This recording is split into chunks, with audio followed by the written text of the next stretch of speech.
దీనికి దిండు నాకెందుకు వడిని తల దిండు చేస్తుంటే బాగున్నది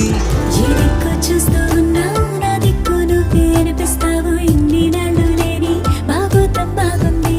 ఈ చల్లగాలి ఉన్నా నీ బయట గాలి తగలాగుంటే ఎంత ఉక్కపోతా ఈ చిత్రం బాగుందే